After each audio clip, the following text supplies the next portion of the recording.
आज हम अपने इस खास शो में एक ऐसी शख्सियत की बात करेंगे जिनका जन्म तो हिंदुस्तान में हुआ, लेकिन उनका रुतबा दिखा पाकिस्तान में। सेना के जनरल से लेकर राष्ट्रपति तक का सफर तय करने वाले परवेज मुशर्रफ का जिक्र आज क्यों हो रहा है, तो इसके पीछे भी एक रोचक वजह है, क्योंकि आज परवेज मुशर्रफ की जमीन की नीलामी हो रही है और वो 13 बीघा जमीन हिंदुस्तान में है। इस जमीन की नीलामी के बाद हिंदुस्तान से मुशर्रफ का यह आखिरी रिश्ता भी खत्म हो जाएगा।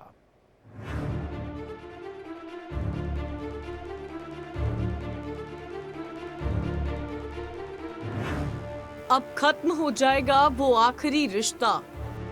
परवेज मुशर्रफ का तो यहाँ कोई नाम या उनके खानदान का कोई नाम निशान ही नहीं है। परवेज मुशर्रफ की जमीन की नीलामी। परवेज मुशर्रफ को उसमें से कभी कोई आया और ना कभी हमने कभी देखा, ना कभी हमारे बड़ों ने बताया कि यहाँ पे कोई परवेज मुशर्रफ के खानदान में से, उसके आल में से कोई आया। बागपत से मुशर्रफ का क्या कनेक्शन? जिंदगी में वो अपनी जमीन यहाँ छोड़ गए, ये नहीं कह सकते हम इन्होंने बेची या छोड़ के गए या कैसे गए, पर हाँ ये जरूर पता है कि वे यहाँ के थे। मुशर्रफ की माँ जहाँ दुल्हन बनकर आई, परवेज मुशर्रफ तो यहाँ के जो यहाँ के निवासी थे, उनकी माता जी भी यहाँ की थी और उनका जन्म भी यहाँ पे हुआ था। योगी सरकार ने जमीन की बोली लगवाई।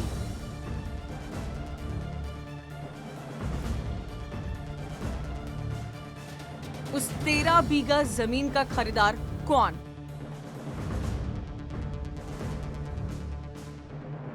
तो क्या अब हिंदुस्तान में परवेज मुशर्रफ का आखिरी रिश्ता भी खत्म हो जाएगा? जिस जमीन पर पाकिस्तान के पूर्व राष्ट्रपति परवेज मुशर्रफ की मां कभी दुल्हन बनकर आई थी, वो जमीन अब नीलाम हो रही है। यानी बागपत से अब परवेज मुशर्रफ की खानदान का वजूद खत्म हो जाएगा, क्योंकि भारत सरकार के आदेश के बाद यूपी की योगी सरकार अब इस शत्रु संपत्ति की जमीन को नीलामी करवा रही है। परवेज मुशर्रफ की 13 बीघा जमीन की नीलामी ऑनलाइन हो रही है, जिसकी नीलामी में कोई भी हिस्सा ले सकता है। अब इस जमीन की नीलामी के साथ ही परवेज मुशर्रफ का हिंदुस्तान के साथ आखिरी कनेक्शन भी खत्म हो जाएगा।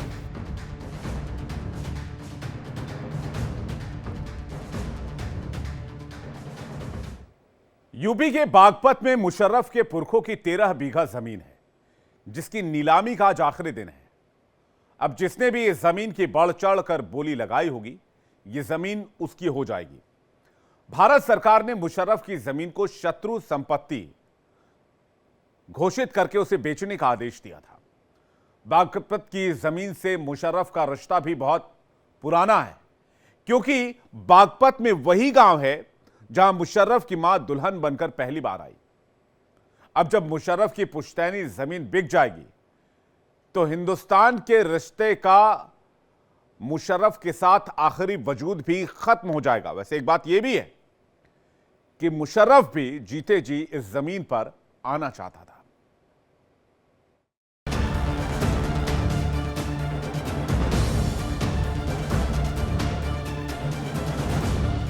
हिंदुस्तान में खत्म जनरल का वजूद।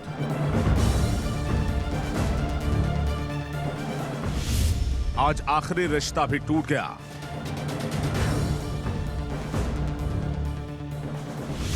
मुशर्रफ की 13 बीघा जमीन बिकेगी। बागपत से आखिरी नाता भी टूटा। हिंदुस्तान की सरजमी से आज परवेज मुशर्रफ के खानदान का आखिरी वजूद भी खत्म हो गया। अब हिंदुस्तान में परवेज मुशर्रफ की कोई संपत्ति नहीं रह जाएगी, क्योंकि बागपत के जिस 13 बीघा जमीन को पाकिस्तान के पूर्व राष्ट्रपति परवेज मुशर्रफ की पुश्तैनी जमीन बताया जा रहा था, वो अब खत्म हो चुका है। क्योंकि भारत सरकार के आदेश के बाद योगी आदित्यनाथ सरकार उस जमीन की नीलामी करवा रही है। आज उस 13 बीघा जमीन की बोली का आखिरी दिन है। ऑनलाइन बोली की प्रक्रिया संपन्न होने के बाद जमीन की बिक्री हो जाएगी। उसके बाद उस पुश्तैनी जमीन पर परवेज मुशर्रफ या फिर उससे जुड़े किसी भी रिश्तेदार या नातेदारों का कोई दावा नहीं रह जाएगा। परवेज मुशर्रफ और बागपत का रिश्ता बहुत ही पुराना है। बंटवारे से पहले परवेज मुशर्रफ और उनका परिवार बागपत जिले के कोताना गांव में रहा करता था। 13 बीघा की जमीन अभी भी वहां पर मौजूद है, जिसकी सरकार नीलामी कर रही है। परवेज मुशर्रफ के पिता मुशर्रफुद्दीन और माता बेगम जरीन कोताना गांव की रहने वाली थी। कोताना में ही दोनों की शादी हुई थी। वो साल 1943 में दिल्ली जाकर रहने लगे थे, जहां परवेज मुशर्रफ और उनके भाई डॉक्टर जावेद मुशर्रफ का जन्म हुआ था। साल 1947 में बंटवारे के समय उनका परिवार पाकिस्तान में जाकर बस गया था। दिल्ली के अलावा उनके परिवार की हवेली और खेती की जमीन कोताना में भी मौजूद है, जिसमें परवेज मुशर्रफ की जमीन तो बेच दी गई थी, लेकिन उनके भाई डॉक्टर जावेद मुशर्रफ और परिवार के अन्य सदस्यों की 13 बीघा से ज्यादा जमीन बची हुई थी। बागपत की यही 13 बीघा जमीन अब परवेज मुशर्रफ या उसके खानदान से जुड़ी हिंदुस्तान में आखिरी पुश्तैनी जमीन बची थी। इस समय हम लोग बागपत के कोताना गांव में उस खेत पर खड़े हैं जिसे परवेज मुशर्रफ की ज़मीन बता करके, उनके परिजनों की ज़मीन बता करके जिसकी आज नीलामी चल रही है। एडीएम जो यहाँ के हैं पंकज वर्मा, उन्होंने बताया कि इसके 8 टुकड़े किए गए हैं। 8 टुकड़ों की अलग अलग नीलामी चल रही है। देखिए इसमें बैनर भी लगाए गए हैं, पीछे तक देखिए आप 2-3 बैनर, जहाँ तक इनकी ज़मीन है इसमें प्रशासन ने इसमें पोस्टर बैनर लगाए गए हैं, जिससे कि यहाँ पर जो ज़मीन देखने आना चाहते हैं वो आकर के देख सकते हैं। पाकिस्तान जाने की वजह से ये ज़मीन शत्रु ज़मीन कहलाती है। जो ज़मीन यहाँ से किसी शत्रु देश में चला गया और उसकी छोड़ी हुई ज़मीन को जब गवर्नमेंट एक्वायर कर लेती है, गवर्नमेंट अपने अंडरटेकिंग ले लेती है, तो उसे शत्रु ज़मीन में दर्ज कर लिया जाता है। इसी शत्रु ज़मीन की आज नीलामी हो रही है।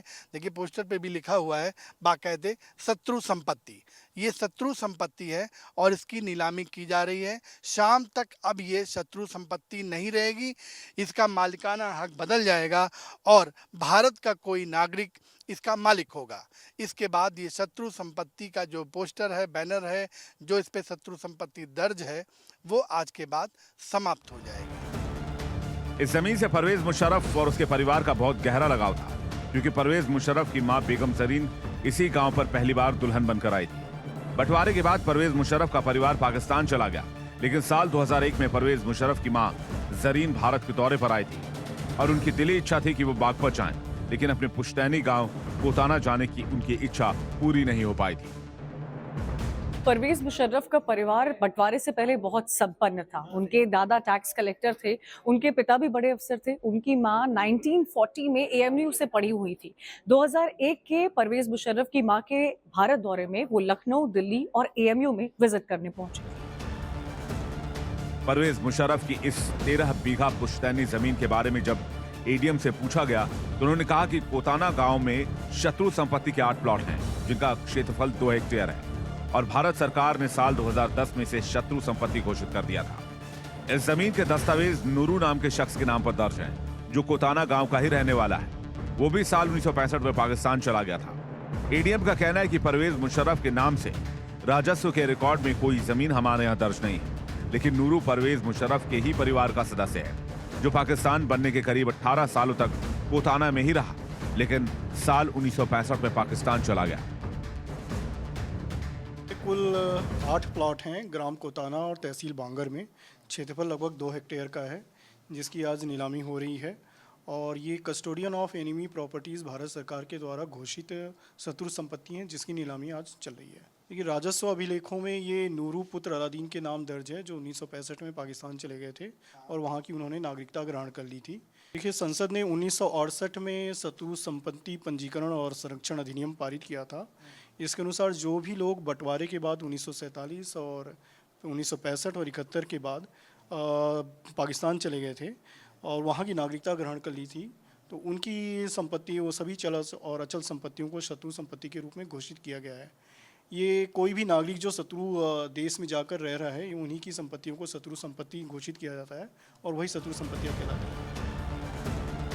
बागपत में पाकिस्तान के पूर्व राष्ट्रपति परवेज मुशर्रफ की पुश्तैनी जमीन की पड़ताल करने इंडिया डेली की टीम पहुंची और हमारी टीम ने गांव वालों से बातचीत की। कोताना गांव में रहने वाले लोगों का कहना है कि परवेज मुशर्रफ का परिवार बागपत के कोताना गांव में ही रहता था और उनका परिवार बंटवारे के समय पाकिस्तान चला गया था, जबकि परिवार की जमीन और हवेली यहीं रह गई थी।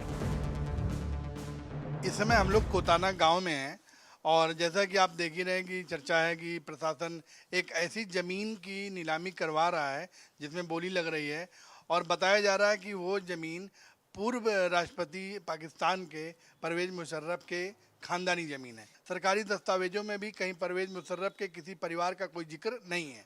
तो अधिक जानकारी के लिए यहाँ के ग्रामीणों से हम लोग बात करते हैं। यहाँ पे जैसे बताया जा रहा है कि परवेज मुशर्रफ की ज़मीन थी, उनकी माता जी की शादी हुई तो वो यहीं पे आई दुल्हन बन के, ऐसा क्या है इसके बाद? ये सब जो है अफवाहें हैं, कुछ भी नहीं है, ऐसा कहीं कुछ भी नहीं है। कोई उनके नाम की कोई जो है फर्द नहीं है, कोई उनका नाम निशान यहाँ है ही नहीं। लेकिन जो है वो कोई कुछ ही बक दो जी, उसका तो कोई इलाज नहीं है। ये मुंह है, मुंह से कुछ ही बकते रहो, लेकिन यहाँ कोई हमने ऐसा काम नहीं सुना। पूरे होंगे परवेज के कदी होंगे या रिश्तेदार होंगे, ऐसे सिस्टम में होंगे। परवेज मुशर्रफ को नहीं सुना ना कोई परवेज मुशर्रफ के उसमें से कभी कोई आया और ना कभी हमने कभी देखा, ना कभी हमारे बड़ों ने बताया गिल्ला यहाँ भाई कोई परवेज मुशर्रफ के खानदान में से, उसके आल में से कोई आया। हमने तो पहली बार सुना जी गिल्ला मुशर्रफ का रही उसका। मीडिया में चर्चा हुई है या सरकारी विभाग से लोग आए गए हैं तब आप लोगों को पता चला है? हाँ जी, हमें तो जब भी पता चला जी, बड़ों को पता हो जी, हम कुछ कह नहीं सकते। हमें तो नहीं, अभी पता चला जब ये मीडिया भागी फिरी। देखा आपने, ग्रामीणों ने बताया कि परवेज मुशर्रफ के परिवार का इस गांव से कोई लेना देना नहीं रहा है और न कभी इन लोगों ने अपने बाप दादाओं से या पूर्वजों से कभी ये सुना भी नहीं कि उनके परिजन यहाँ पे रहते थे। बागपत में परवेज मुशर्रफ के जमीन के अलावा उनकी एक खानदानी हवेली भी है। उनके चचेरे भाई हुमायूं के नाम पर थी। हवेली अब जर्जर हो चुकी है, पूरी तरह से खंडहर में तब्दील हो चुकी है। हवेली करीब 200 साल पुरानी बताई जा रही है। कोई देखरेख नहीं होने की वजह से अब ये खंडहर के जो अवशेष हैं वो भी धीरे धीरे खत्म होने की कगार पर है। ग्रामीणों का कहना है कि जमीन और हवेली की देखरेख उनके भाई हुमायूं किया करते थे। उनकी बहन सुल्ताना जकिया बेगम गांव कई बार आई, लेकिन परवेज मुशर्रफ खुद कोताना गांव कभी नहीं आए। लेकिन खंडहर हुई हवेली आज भी उन दिनों की याद दिलाती है। हमारे पीछे आप देख रहे होंगे एक बिल्डिंग का खंडहर है। ये हवेली परवेज मुशर्रफ की ही बताई गई है। दस्तावेजों में तो खैर नहीं अंकित है, लेकिन कई लोगों ने, गांव के कुछ लोगों का कहना है कि परवेज मुशर्रफ के नाम पर इसको लोग बताया जा रहा है कि ये उनकी है। यहाँ के प्रधान से भी हमने बात किया, लेकिन प्रधान कैमरे के सामने नहीं आना चाह रहे हैं। लेकिन उन्होंने कहा कि परवेज मुशर्रफ या उनके परिवार के किसी भी सदस्य से इस गांव से कोई लेना देना नहीं है। वो अलग बात है कि कुछ लोग इसको प्रसारित करवा रहे हैं कि उनके खेत भी यहाँ पे थे, उनकी ये हवेली थी जहाँ पर इनकी माँ की शादी हुई और दुल्हन बन करके वो पहली बार यहाँ पे आई थी। लेकिन इन बातों का यहाँ के प्रधान, मुकीद प्रधान जो यहाँ के गांव के हैं, वो खंडन भी कर रहे हैं और मना भी कर रहे हैं कि ऐसा कुछ भी नहीं है। बस वो कैमरे के आगे नहीं आना चाहते। उनका कहना है कि मैं कैमरे के सामने नहीं आ सकता, लेकिन उन्होंने बताया कि यही वो खंडहर है जिसको ले करके ये बातें प्रचारित और प्रसारित की जा रही हैं। भारत सरकार ने परवेज मुशर्रफ के भाई डॉक्टर जावेद मुशर्रफ और परिवार के दूसरे सदस्यों की जमीन को 15 साल पहले शत्रु संपत्ति घोषित कर दिया था। बागपत के कोताना में शत्रु संपत्ति घोषित की गई मुशर्रफ के परिवार की जमीन की नीलामी हो रही है। आज नीलामी का आखिरी दिन है। जो भी जमीन की नीलामी में बढ़ चढ़कर बोली लगाएगा और इस शत्रु संपत्ति पर अपनी दावेदारी ठोकेगा, उसके बाद रिकॉर्ड में नया नाम दर्ज होगा। इस जमीन की नीलामी होते ही बागपत से पाकिस्तान के पूर्व राष्ट्रपति परवेज मुशर्रफ के भाई और परिवार का नाता भी खत्म हो जाएगा। परवेज मुशर्रफ और उसके खानदान का आखिरी रिश्ता भी बागपत से समाप्त हो जाएगा। Bureau report, India daily. Musharraf की जिस 13 बीघा जमीन की नीलामी की जा रही है, उसे सरकार ने शत्रु संपत्ति घोषित किया हुआ है। तो आखिर ये शत्रु संपत्ति क्या होती है और देश में अभी कितनी शत्रु संपत्ति है? किस प्रॉपर्टी को शत्रु संपत्ति घोषित किया जाता है? ऐसे कई सवाल आपके जहन में उठ रहे होंगे। तो आइए इसका जवाब जानते हैं।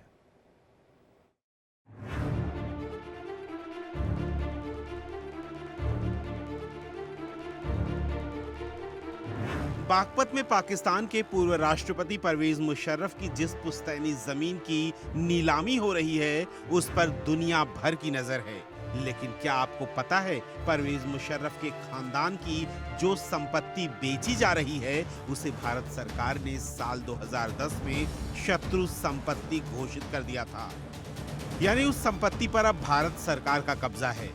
आपके मन में ये जिज्ञासा होगी कि आखिर शत्रु संपत्ति क्या होती है? तो शत्रु संपत्ति या एनिमी प्रॉपर्टी आखिर है क्या? तो आसान शब्दों में कहें तो ऐसी संपत्ति जो देश के दुश्मन की है, दुश्मन से मतलब ऐसे लोगों से है जो अब पाकिस्तान और चीन के नागरिक बन चुके हैं। 1947 के बंटवारे में हजारों लोग भारत छोड़कर पाकिस्तान चले गए। अपने साथ चल संपत्तियां तो ले गए, लेकिन अचल संपत्तियां जैसे जमीन, मकान यहीं रह गई। बाद में सरकार ने इनको अपने कब्जे में ले लिया। ऐसी संपत्तियां ही शत्रु संपत्तियां कहलाती हैं। यही नहीं, शत्रु संपत्ति एक और तरह की होती है। जब दो देशों के बीच लड़ाई छिड़ जाए और दुश्मन देश के नागरिक की कोई प्रॉपर्टी दूसरे मुल्क में हो, तो भी सरकार उसे शत्रु संपत्ति करार देकर अपने कब्जे में ले लेती है। ये इसलिए होता है ताकि लड़ाई में दुश्मन देश इसका फायदा ना उठा पाए।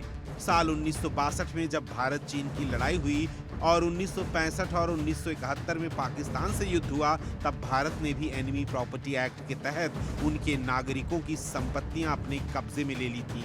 दूसरे विश्व युद्ध में भी अमेरिका और ब्रिटेन के तमाम जर्मन नागरिकों की प्रॉपर्टी इसी तरह अपने कब्जे में ली थी। आजादी के बाद जो लोग भारत छोड़कर पाकिस्तान चले गए थे, सरकार की तरफ से उनकी संपत्ति को शत्रु संपत्ति घोषित कर दिया गया था। पहला आदेश 1959 में आया, वहीं दूसरा आदेश 1971 में आया। देश भर में जितने भी ऐसे लोग थे जो भारत छोड़कर पाकिस्तान गए थे, उनकी सारी संपत्ति को शत्रु संपत्ति घोषित किया गया था। उसके बाद कई राज्यों में फैली शत्रु संपत्तियों को केंद्र सरकार ने अपने कब्जे में ले लिया था। इसके अलावा कुछ चल संपत्तियों को भी शत्रु संपत्तियों के रूप में बांटा है। साल 2017 में संसद ने शत्रु संपत्ति विधेयक 2016 पारित किया, जिसमें शत्रु संपत्ति अधिनियम 1968 और सार्वजनिक परिसर अधिनियम 1971 में संशोधन किया था। इसके बाद 2017 में इस कानून में संशोधन भी किया गया। केंद्रीय गृह मंत्रालय की रिपोर्ट के अनुसार देश की अधिकांश शत्रु संपत्तियों पर अवैध कब्जा हो चुका है। अब उनकी खोज करने के लिए डिफरेंशियल ग्लोबल पोजीशनिंग सिस्टम यानी DGPS की मदद ली जाएगी। इससे देश में कहीं भी छुपी शत्रु संपत्तियों का पता लगाया जा सकेगा। ये GPS से भी ज्यादा बेहतर अत्याधुनिक तकनीक है। शत्रु संपत्ति यानी कि एनिमी प्रॉपर्टी पर मैनेजमेंट CEPI करती है। आंकड़ों के मुताबिक देश भर में 13,252 शत्रु संपत्तियां हैं, जिनमें से 12,485 संपत्तियां पाकिस्तान के नागरिकों की है, जबकि 126 चीनी नागरिकों की है। देश भर में सबसे ज्यादा शत्रु संपत्तियां अकेले यूपी में हैं। उत्तर प्रदेश में कुल 6,255 शत्रु संपत्तियां हैं। हालांकि उनमें से अभी तक 3,797 शत्रु संपत्तियों की ही पहचान की जा सकी है। बाकी संपत्तियों का फिलहाल अता पता नहीं है। जाहिर है कि उन शत्रु संपत्तियों पर कोई न कोई कब्जा कर चुका है, जिस वजह से वो विलुप्त हो चुकी है। यूपी के बाद पश्चिम बंगाल में दूसरी सबसे ज्यादा शत्रु संपत्तियां हैं। यहाँ 4,088 शत्रु संपत्तियां सरकारी रिकॉर्ड में दर्ज हैं। अभी तक इनमें से सिर्फ 810 की ही पहचान की जा सकी है। इसके बाद तीसरे नंबर पर दिल्ली आती है, जहां शत्रु संपत्तियों की संख्या 659 है। वहीं महाराष्ट्र में 211, गुजरात में 151, हरियाणा में 71 और उत्तराखंड में 69 शत्रु संपत्तियां हैं। शत्रु संपत्तियों के बारे में जानने के बाद आपके मन में बड़ा सवाल यही है कि देश में जितनी भी शत्रु संपत्तियां हैं, उनका अब सरकार क्या करेगी। तो आपको बता दें कि मोदी सरकार सबसे पहले सभी शत्रु संपत्तियों की पहचान कर उन्हें कब्जे से मुक्त कराएगी। अगर किसी जमीन पर अवैध कब्जा हो चुका है तो उसे भी सरकार कब्जा मुक्त कराएगी। इसके बाद भूमि और मकान की मौजूदा लागत के मुताबिक उसकी नीलामी की जाएगी। इसमें सरकार ये सहूलियत देने का विचार कर रही है कि जो शत्रु संपत्तियां वर्तमान में किसी के कब्जे में हैं, उन्हें नीलामी में पहला अवसर दिया जाएगा, ताकि वो चाहे तो शत्रु संपत्तियों को वैध तरीके से खरीद कर अपने पास रख सकते हैं। अवैध तरीके से अगर किसी ने शत्रु संपत्तियों पर कब्जा किया है तो अब उसे हटवा दिया जाएगा। Bureau report, India daily.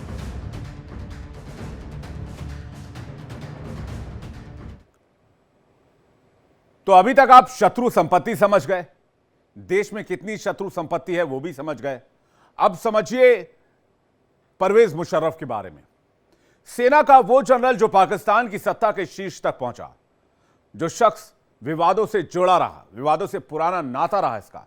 Parvez Musharraf जितनी तेजी से पाकिस्तान की सियासत में एक ताकतवर शख्सियत के तौर पर उभरा, उतनी ही तेजी से मुशर्रफ के जीवन का और सियासत का ग्राफ भी गिरा। आइए जानते हैं मुशर्रफ के जीवन के बारे में कि कैसे वो सेना प्रमुख बना, राष्ट्रपति बना और फिर क्यों उसके खिलाफ महाभियोग चलाया गया।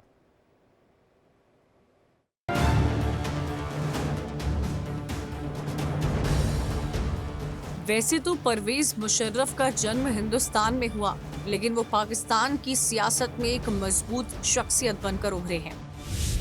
परवेज मुशर्रफ का परिवार बंटवारे के वक्त पाकिस्तान चला गया और उनके पिता पाकिस्तान सरकार में एक बड़े अफसर बने। परवेज मुशर्रफ की स्कूली शिक्षा कराची के सेंट पैट्रिक स्कूल में हुई और कॉलेज की पढ़ाई लाहौर के फॉरमैन क्रिश्चियन कॉलेज में हुई। साल 1961 में परवेज मुशर्रफ पाकिस्तानी सेना में शामिल हुए। उन्होंने साल 1965 में अपने जीवन का पहला युद्ध भारत के खिलाफ लड़ा, जिसमें उन्हें वीरता पुरस्कार भी दिया गया। परवेज मुशर्रफ 1998 में पाकिस्तान के सेना प्रमुख बने। तब किसी ने नहीं सोचा था कि परवेज मुशर्रफ कुछ ऐसा करेंगे जिसकी चर्चा पूरी दुनिया में होगी।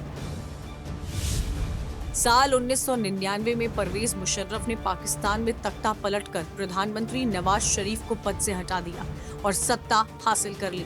साल 2001 में परवेज मुशर्रफ ने सेना प्रमुख रहते हुए खुद को राष्ट्रपति घोषित कर दिया।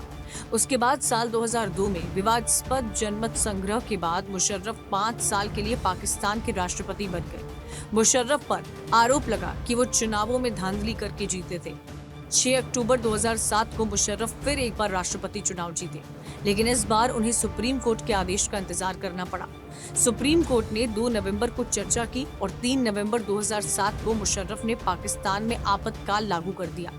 24 नवंबर को पाकिस्तान चुनाव आयोग ने मुशर्रफ के राष्ट्रपति के तौर पर पुनर्निर्वाचित होने की पुष्टि की और जनरल परवेज मुशर्रफ ने सेना अध्यक्ष का पद छोड़ दिया, लेकिन राष्ट्रपति के पद पर बरकरार रहे। साल 2008 के दिन पाकिस्तान की नई गठबंधन सरकार ने परवेज मुशर्रफ पर महाअभियोग चलाने का फैसला लिया। तो इंडिया डेली स्पेशल रिपोर्ट में फिलहाल इतना है। वक्त एक छोटे से ब्रेक का है। खबरें लगातार जारी हैं।